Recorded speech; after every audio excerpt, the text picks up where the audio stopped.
إن الحمد لله نحمده ونستعينه ونستغفره ونستهديه ونعوذ بالله من شرور أنفسنا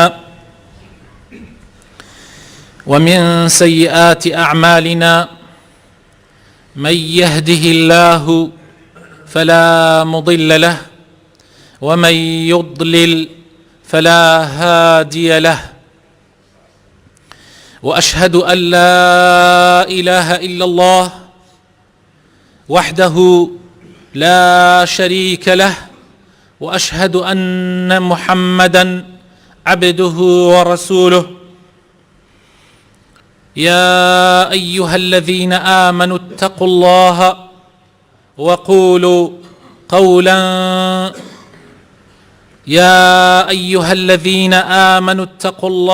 وقولوا قولا سديدا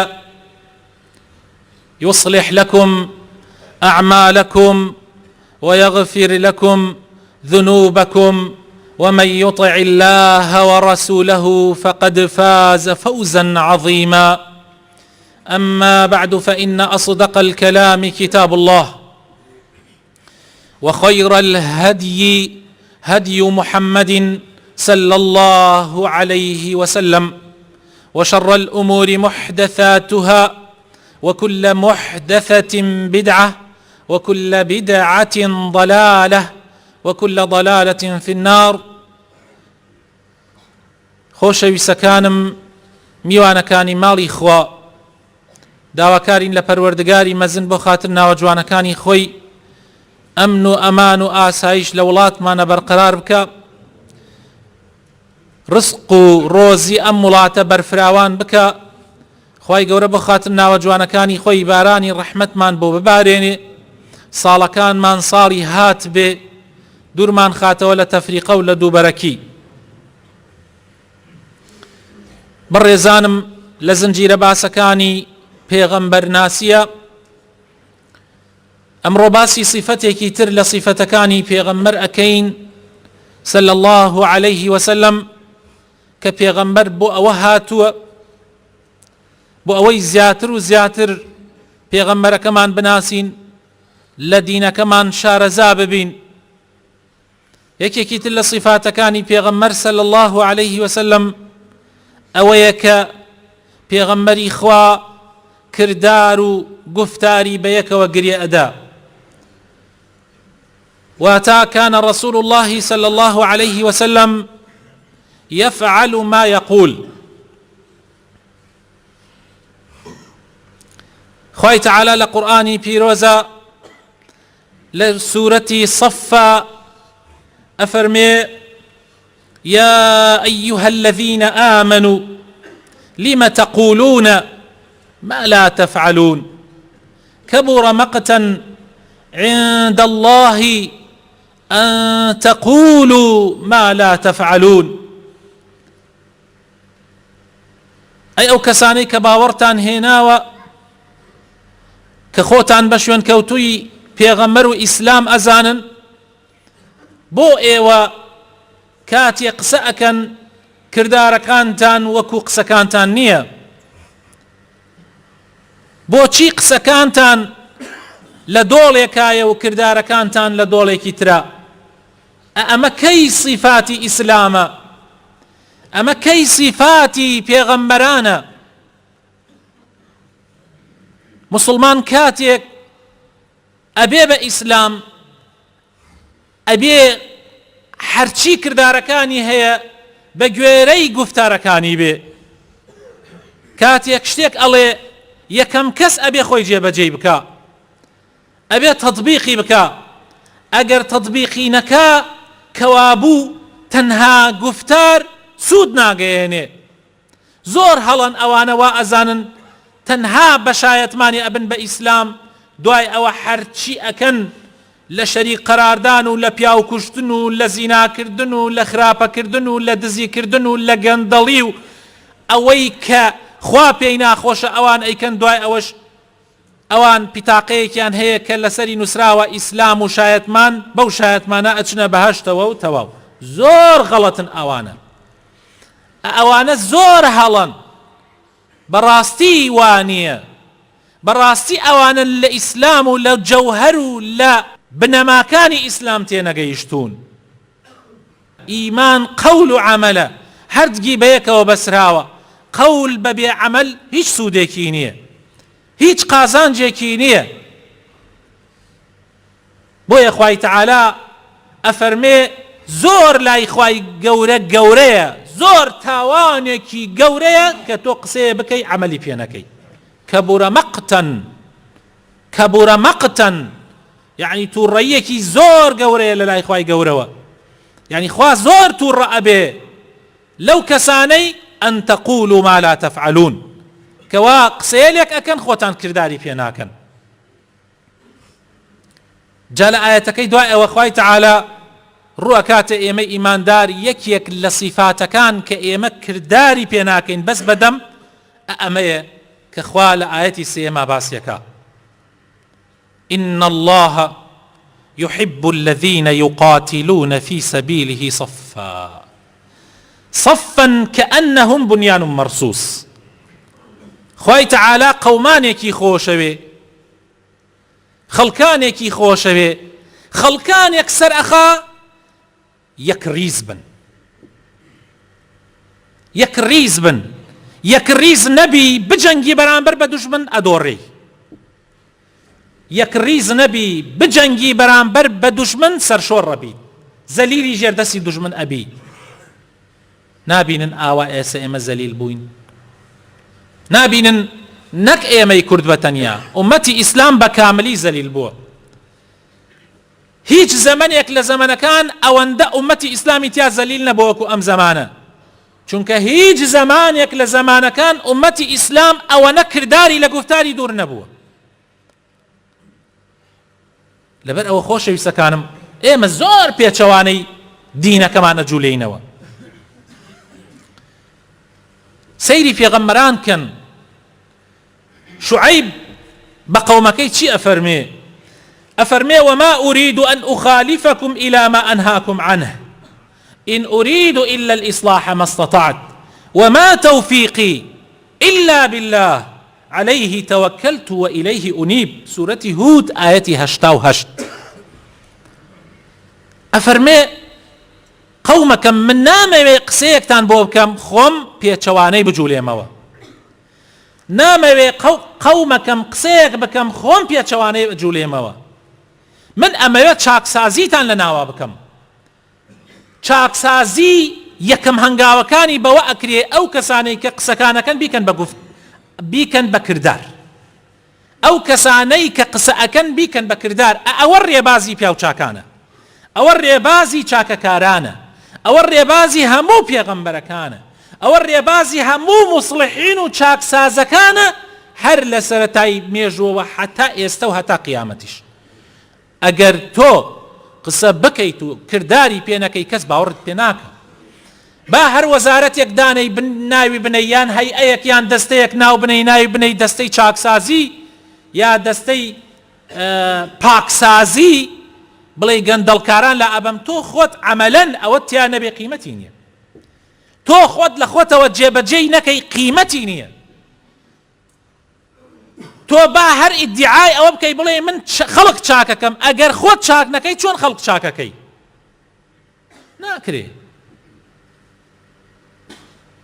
ناکرێ.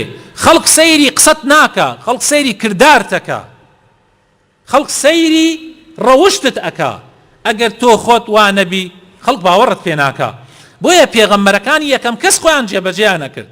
ئەو جا بە خەڵک ئەیان وت خەڵکینە ئێمە ئەوە تا ئەوەی ئەیڵێن ئەیکەین بە کردار، ئەوەی ئەیڵێن ئەیکەین بە کردار، لەبەر ئەوە داواتان لێەکەین شوێنمان بکەون تا چاکسازی بکرێ، تا ئیسلاح بکرێ، تا کۆمەڵگا لە گەندەڵی دەربکرێ.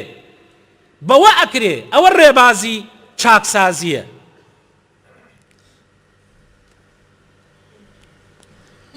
خوای تەعالا هە لە قورئانی پیرۆزە لە کۆتایەکانی سوورەتی شوعەرایە ئایەتی 224 تا 227 خوای تەعالا باسی ڕۆشنبیرانەکە، باسی ئەوانە ئەکاکەوە زوانیان درێژە لە ڕاگەیاندنەکانەوە قسە ئەکەن. خوای تەعالا باسی شاعر و ڕۆشنبیر و ئەوانەی وان ناو خۆیانیان نا ڕۆشنبیر، بەڵام ئەوانە لێڵ بیرن، ڕۆشنبیر نین، چونکە زۆربەیان ئەو سیفاتانیان تایە کە خوای تەعالا لێرە باسیەکە. ئەگەر ڕاست بکەن ئەو هەموو ڕۆشنبیرە کەوا لە ڕاگەیاندنەکانەوە لە سعاتی هەشتەوە، لە سعاتی حەوتەوە، بەڵکو لە سعاتی پێنجەوە، حتا سعاتی دوانزەی شەو دوان و سیانسیان بەرامبەر بە یەکتری دانیشتون قسە ئەکەن. ئەگەر ئەوانە ڕاست بکەن و چاکسازی بکەن و چاک بن، هەموو ملت چاکە بێ. بەس ئەوانە ڕاست ناکەن. ئەوانە هەر وەکو ئەو شاعیرانن، وەکو ئەو ڕۆشنبیرانن، وەکو ئەو ڕاگەیاندنکارانن لە زمانی پێغەمبەر صلی الله عليه وسلم کە خوای تەعالا وەصفیان ئەکا.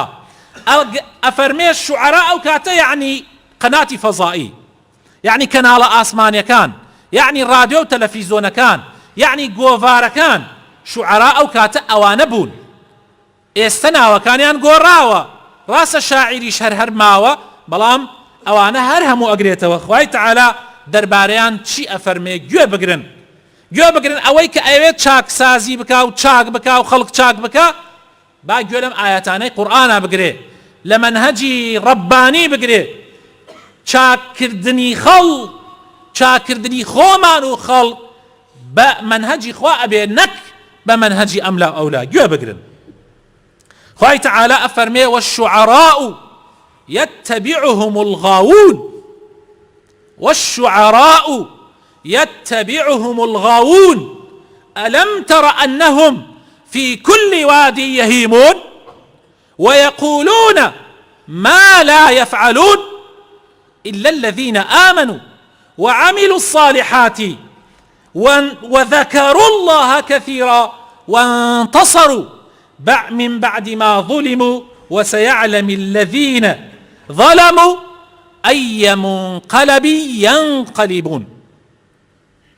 خوای تەعالا ئەفەرمێ ڕاگەیاندنکارەکان، زمان درێژەکانی سەر کەناڵ ئاسمانیەکان، شاعیر و بەناو ڕۆشنبیران، ئەوانە يتبعهم الغاوون، ئەوانە هەرچی نەفام و گومڕابوو هەیە شوێنی ئەوانەکەوێ.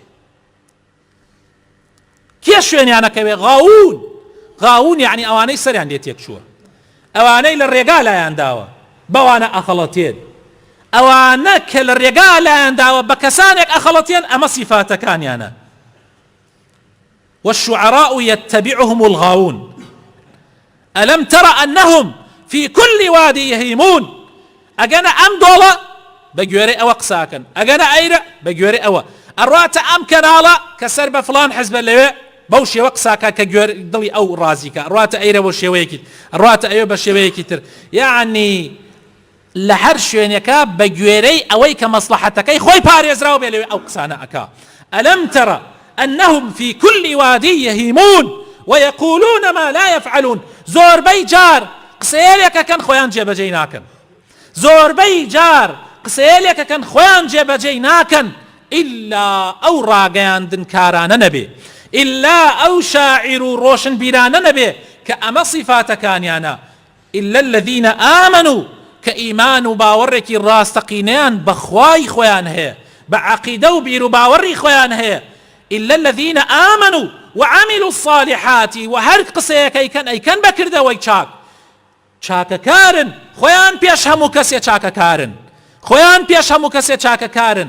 کابرا ناڕوا لە گەندەڵیەکە ئیشکا خۆی بە دەفتەر وەرەگرێ و لەم لا باسی گەندەڵی بۆ خەڵکەکە، خۆی ماڭانە بە دەفتەر، بەڵام خەڵکی تر نەک دەفتەر 1000 دیناریشی پێ نادرێ، 1000 دیناریش نییە، ڕۆژ نییە، ئێمە جمعە نییە بە تایبەت، ئێمە دەیەها کەس بەگریانەوە تەلەفۆن بۆ ئێمە نەکا مامۆسا ماڵ و مناڵم لە برسا خەریکە ئەمرن. چۆن شەرمەزار نابن ئەوانە لەسەر تەلەڤیزۆن دەرئەچن مانگانە بە نزیک دەفتەری ئەخەنە گیرفانیان، لەم حزبەکە و لەو حزبەکە و لەو کەناڵە و لەو کەناڵە. چۆن شەرم ناکەن باسی ئیسلاح و چاکسازی ئەکەن؟ خەڵک لە برسا مرد، خەڵک حاڵی زۆر خراپە، خەڵک وەزعی زۆر خراپە، ئەوانیش هەتا بێ زوانیان درێژتر ئەبێ و هەتا بێ خەڵک ئەخەڵەتێنن.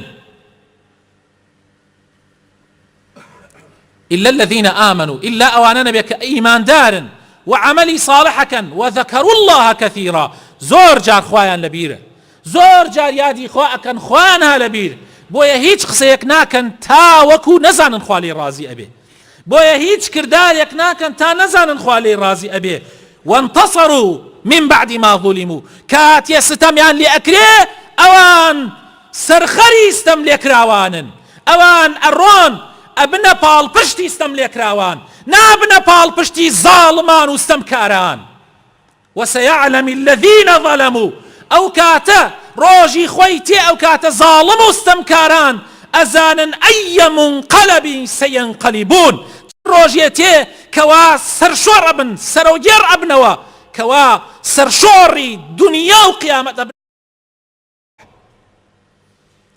بويا إنساني إيمان داري راسقينا روشن بيري راسقينا شاعري راسقينا أوانن كوا بال بشتي حق راستين بال بشتي هجار فقير كان خوي تعالى لقرآني بيروزا لسورة بقرة آية 44 أفرمي أتأمرون الناس بالبر وتنسون أنفسكم وأنتم تتلون الكتاب أمجا خوي تعالى الرؤكات أواني كوا قرآن أخوانا أواني كوا خويان بأهل إيمان أزانا هو ادعاء إسلامتي أكن خوي تعالى بيان أفرمي إيوة أمر بخلقي أكن بچاكا أي ملاو أي أو كسانيك لناو تشيني دينداريا إيشكن إيوة أمر بخلقي أكن بچاكا كردنو خوتان تان لبير شو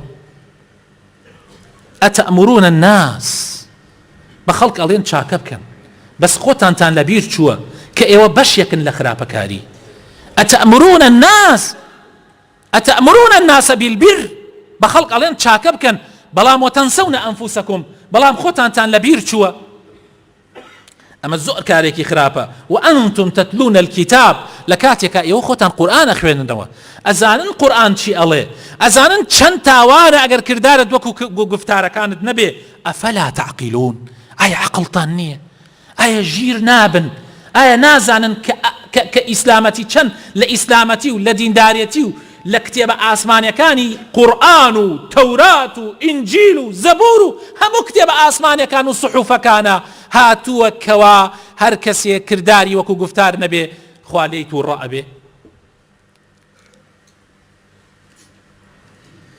أسامي كري زيد صحابي بيغمر صلى الله عليه وسلم أفرمي جملة بيغمري خوابو صلى الله عليه وسلم جو بقرن آزيزة كان مسلمان بريسة كان أفرمي يؤتى بالرجل يوم القيامة فيلقى في النار زلامك أهينا للروج قيامته لسرسري جهنم وفريدنا ناو آقري جهنم خو أزانية چند صال لبانو أكويت أخوارو كأشكويت أخوارو فتندلق أقتاب بطنه بيك جازجي أدريو چي ريخ ولو معيدة وهيني يكش يكويت بان أو زبيو بدوري خويا سورة خواتو فيدور بها بدوري أو ريخ ولو خويا ديتو أروى كما يدور الحمار بالرحى وكو چون جاران جودريش بدوري خرمانة گێرەیەکت بەو شێوازە ئەوانیش بە دەوری ڕیخۆڵەی خۆیانە گێراکەن فيجتمع إليه أهل النار خلقي آقري جهنم دين للاي خرابا فيقولون بي ألين يا فلان مالك أي فلان كس أما تشيته ألم تكن تأمر بالمعروف أي باشا تو نبوي بخلق أدود خلقي نتشعك بن خلقي نوابا وتنهى عن المنكر وبخلقي أدود خرافة مكان فيقول بلى الله بلى قد كنت آمر بالمعروف ولا آتيه أمر بچاك أكرت بلام خوم جب جمنا أكرت وأنهى عن المنكر وآتيه وخوم أمود خلقي نخرافة مكان بلام خوم يكم كس أمكرت أم حديثيك عرزتانا كم أما بخاري أي جريتو للجمارة 8,908 وإمام مسلمش لجمارة 2,989 خوش يسكانم كابرايك الله زانايك سعودي الله معرزك خادمي حرمين شريفين ملكي سعودية لا ولاتك أوروبيا معرزة كمان كردو بو جوان كردني إسلام وبانغواز كردني خلق ولا إسلام معرزة كبزانم بوينه وبا هندي الشت ئەڵێ کابرایەکی ئیسکۆتلەندی هات بۆ لامان، کابرای ئیسکۆتلەندی کابرایەکی مسەقف دیار بوو، هات تەماشای مەعرەزەکەی کرد و ئەوانە ئەم زانایەیش چوو بەدەمیەوە وتی فەرموو ئەمرێکت هەیە، پرسیارێکت هەیە، شتێکت هەیە؟ وتی نانا هیچ پرسیارێکم نییە. وتی بەس من سەیرم لەوە دێ، عەجایبم لەوە دێ، ئەوەی من بیستومە و خوێندمەتەوە و دراستم کردە دەربارەی ئیسلام، ئیسلام زۆر جوانە، بەڵام ئەوەی لە ئێوە ئەیبینم لە ئێوەی مسلمانە هەموو شتەکان پێچەوانەیە. ئێوە قەومێکن درۆکەن، ئێوە قەومێکن گوێن ئەدەن کە ئەمانە هەمووی قەدەغەی لێکراوە لە ئیسلامە، ئێوە قەومێکن دزیەکەن، ئێوە قەومێکن ڕێز لە کات و وەقت ناگرن، ئێوە قەومێکن یەکتری فەزحەکەن، ئێوە قەومێکن حەز لە فەوزا و لە غەیر نیزام ئەکەن، حەز لە ڕێکخستن و نیزام و یاسا ناکەن، ئێوە قەومێکن یەکتری بەکەم ئەزانن، ئێوە قەومێکن عنصرین، ئەم تایفەکە قینی لەو تایفەکەیە و ئەمەکە خۆی بەبەرزتر ئەزانێ و ئەم قەومەکە خۆی لەو قەومەکە بەبەرزتر ئەزانێ، ئێوە قەومێکن پارەی یەکتری بەناحەق ئەخۆن، ئێوە قەومێکن اهتیمام و گرنگی بە پاکێتی نادەن، ئێوە قەومێکن دەوڵەمەندتان خۆشەوە و ڕێزی لێ ئەگرن بە چاوێکی کەم و کورتیەوە تەماشای فەقیر و هەژارانەکەن، ئێوە قەومێکن یاسا لە ناوتانە بەسەر کۆمەڵی خەڵکی فەقیر و هەژارە جێبەجێ ئەکرێ کە ئەربەدەستان و دەسڵاتدارانتان لەسەرەوە یاسان و یاسا لەسەریان جێبەجێ ناکرێ. ئەڵێ من نەمەزانی چی بڵێم بم پیاوە، زۆر واقم وڕما و تەماشام کرد. ئەڵێ وتی داوای لێبوردنەکەم هەستەکەم یعنی وەکو بێتاقەتم کرد، بەڵام ئەمە حەقیقەتە، بێ بیزانن پێویست بەم مەعرەز و پێشەنگا و ئەم شتانە ناکە. ئێوە ئەگەر ئەو دینەی هەتانە کە دینێکی جوانە لە خۆتانە جێبەجێ بکەن، ئیتر هەموو خەڵک شوێنتانەکەوێ، هەموو خەڵک حەقیقەت و ڕاستیەکەی بۆ دەرەکەوێ، خەڵک بە قسە ناخەڵەتێ، خەڵک بە پێشانگا ناخەڵەتێ، خەڵک عەمەلی گەرەکە کە تێیتە سەر واقع. کوا ئومەتی ئیسلام، کوان کامە ئومەتی ئیسلامە، بەس زوان، بەس بە زوان. ئەمە ئەو ئومەتەیە کە خوا داوای لێەکە هەموو جیهان ئیسفادە لە علم و زانستەکەی بکە وەکو کردی لە پێشە.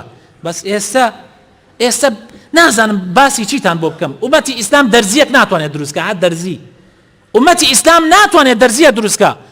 ئەو کەلوفەلەی ها لە بەرمانە هی ئێمە نییە، ئەو سەعاتەی کە لە دەستمانایە هی ئێمە نییە، ئەو مۆبایلەی کە ها بە دەستمان و هی ئێمە نییە، تەنانەت دوور لە ڕووی جەنابتان پێڵاوەکانی پێشمان هی ئێمە نییە، هیچمان هی ئێمە نییە، ئەم مایکانەی ئێمە نییە کە قسەی پێکەین، ئەو کامیرەکە وێنە ئەگرە هی ئێمە نییە.